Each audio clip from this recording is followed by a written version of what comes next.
Capítulo 1. O mal do século: depressão ou síndrome do pensamento acelerado? Qual é o mal do século? A depressão? Não há dúvida de que a depressão abarca um número assombroso de pessoas na sociedade moderna. De acordo com a Organização Mundial da Saúde, OMS, 1,4 bilhões de pessoas, cedo ou tarde, desenvolverão o último estágio da dor humana, o que corresponde a 20% da população do planeta. Mas, como veremos, o Síndrome do Pensamento Acelerado, SPA, provavelmente atinge mais de 80% dos indivíduos de todas as idades, de alunos a professores, de intelectuais a iletrados, de médicos a pacientes. Sem perceber, a sociedade moderna, comunista, rápida e estressante, alterou algo que deveria ser inviolável: o ritmo de construção dos pensamentos, gerando consequências seríssimas para a saúde emocional, o prazer de viver, o desenvolvimento da inteligência, a criatividade e a sustentabilidade das relações sociais. Adoecemos coletivamente. Este é um grito de alerta.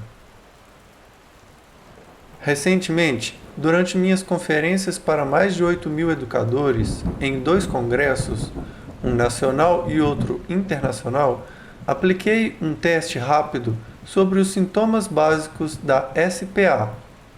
Pedi aos participantes que fossem sinceros e apontassem os sintomas que sentiam, porque quem não é honesto consigo mesmo, quem não tem coragem de se mapear, tem grande chance de ficar intocável, de levar seus conflitos para o túmulo. Antes, brinquei dizendo para sorrirem, pois o caso era de chorar. O resultado me deixou atônito, já que quase todos se achavam profundamente ansiosos e com sintomas psíquicos e psicossomáticos decorrentes dessa síndrome. Eles sorriam e relaxavam ao perceber que não estavam sós. Eram vítimas do que considero ser o verdadeiro mal do século. O que fizemos com os filhos da humanidade? Após minha última conferência, antes de pegar o voo e retornar a São Paulo, um dos patrocinadores do evento, proprietário de uma grande escola de ensino fundamental, médio e universitário com milhares de alunos, pediu-me insistentemente para visitar a instituição. Eu tinha 20 minutos. Vendo seu enorme interesse, atendi ao pedido.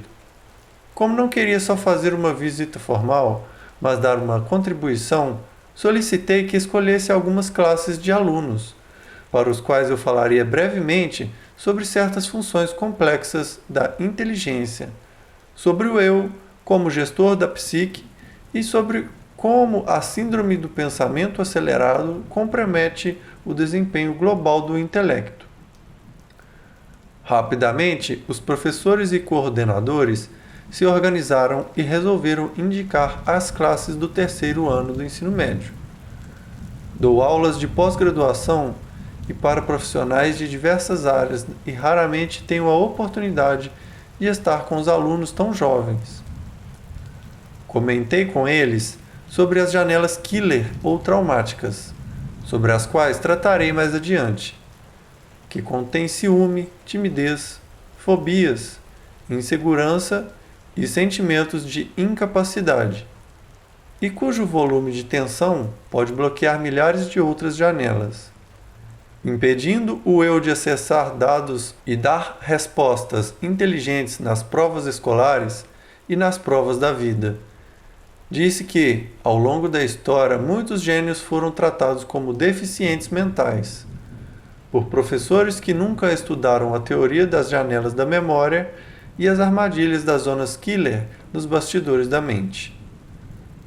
Ao falar para aquela plateia, sabia que em todo o mundo os jovens raramente viviam o sonho de Platão, o prazer de aprender, de Paulo Freire, ter autonomia, opinião própria, de Jean-Paul Sartre, ser o dono do próprio destino, de Freud, um ego que vive o princípio do prazer com maturidade, de Viktor Frankl, um ser humano em busca do sentido existencial.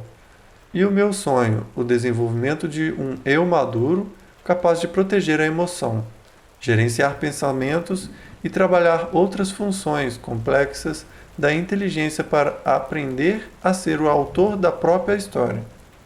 Os professores reclamam que os alunos estão cada vez mais agitados, ansiosos e alienados.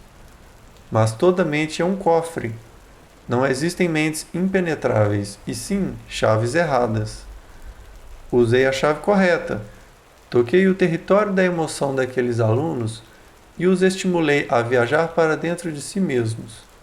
Não se ouvia uma mosca enquanto eu falava. Após minha breve exposição, indaguei-lhes sobre os sintomas da SPA que porventura vivenciavam. A grande maioria levantou a mão afirmando sentir dores na cabeça e musculares. Foi surpreendente. Quase todos também acenaram positivamente quando perguntei se acordavam cansados, sentiam-se irritadiços e intolerantes a contrariedades. Sofriam por antecipação, tinham déficit de concentração e de memória. A proprietária da escola, muito sensível, bem como os professores presentes, ficaram estarrecidos. Não imaginavam que a qualidade de vida dos seus alunos estava na lama. Muitos eram ricos, mas viviam como miseráveis nos solos da sua psique. Por fim, fiz a última pergunta. Dessa vez, fui eu quem ficou com a voz embargada e os olhos lacrimejantes. Indaguei quem tinha algum tipo de transtorno do sono, e mais uma vez muitos levantaram a mão. Esses jovens estavam na plenitude da vida, porém viviam entrincheirados, guerreando no único lugar onde temos de fazer uma trégua absoluta, a cama.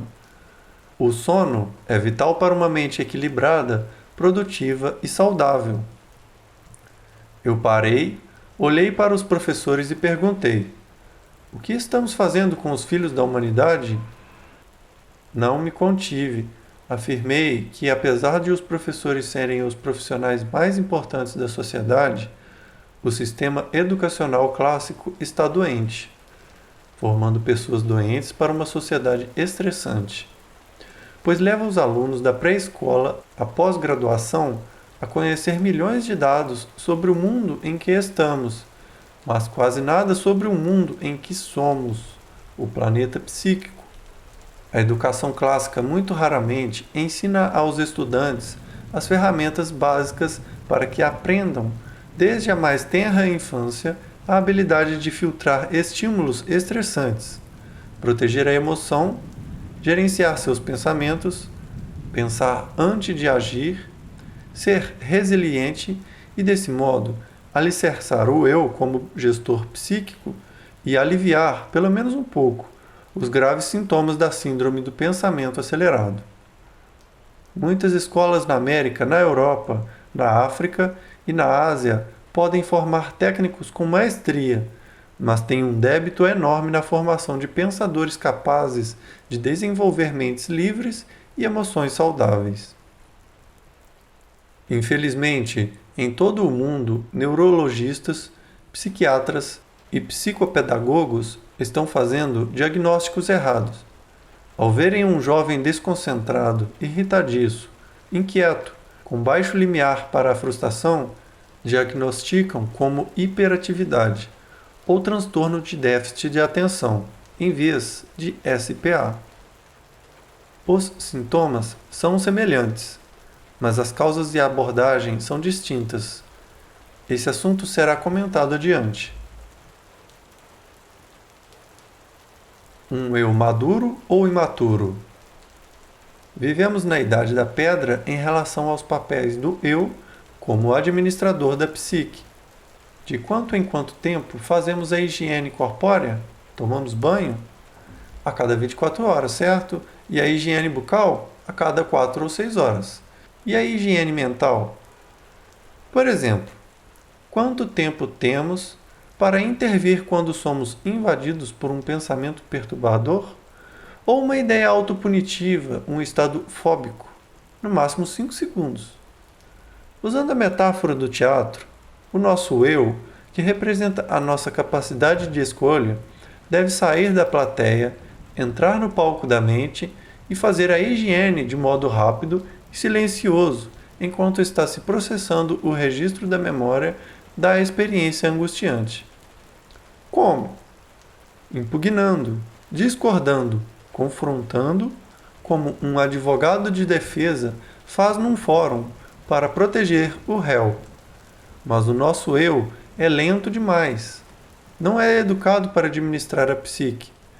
Ele grita no mundo de fora e se cala no território psíquico. Faz normalmente o contrário do que deveria.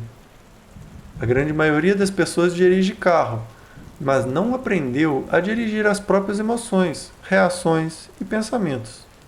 Vivemos numa sociedade superficial e estressante, que todos os dias nos vende produtos e serviços, porém não nos ensina a desenvolver um eu gerente, maduro, inteligente, cônscio dos seus papéis fundamentais. Como está o seu eu? O cárcere psíquico é capitaneado por doenças psicossomáticas, depressão, discriminação, violência escolar, dificuldade de transferência do capital das experiências, síndrome do circuito fechado na memória, síndrome do pensamento acelerado, culto às celebridades e padrão tirânico de beleza. Tais cárceres são evidências da crise do gerenciamento do eu. Com frequência, comento com meus alunos pós-graduandos em psicanálise e psicologia multifocal que uma das tarefas mais nobres e relevantes do eu é mapear, esquadrinhar nossos fantasmas e reeditar nossas janelas traumáticas. De outro modo, podemos fazer parte do rol dos que falam sobre maturidade, mas são como os verdadeiros meninos no território da emoção, pois não sabem ser minimamente criticados, contrariados e, além disso, têm a necessidade neurótica de poder e de que o mundo gravite em sua órbita. Certa vez, perguntei a executivos das 50 empresas psicologicamente mais saudáveis do país: quem tem algum tipo de seguro? Todos responderam que tinham. Em seguida, indaguei: quem tem seguro emocional? Ninguém arriscou a levantar a mão. Foram sinceros. Como podemos falar de empresas saudáveis sem mencionar os mecanismos básicos para proteger a emoção? Só fazemos seguro daquilo que nos é caro, mas infelizmente a mais importante propriedade tem tido um valor irrelevante. Em geral, esses profissionais são ótimos para a empresa, mas carrascos de si mesmos. Acertam no trivial, mas erram muito no essencial. E eu? E você? Ainda que possamos dizer que a mente humana é a mais complexa de todas as empresas, a única que não pode falir, infelizmente, é a que vai com maior facilidade à bancarrota pelos descuidos inadmissíveis com que a tratamos. Ela não pode ser terra de ninguém e ficar vulnerável a todo estímulo estressante. Sua emoção tem seguro?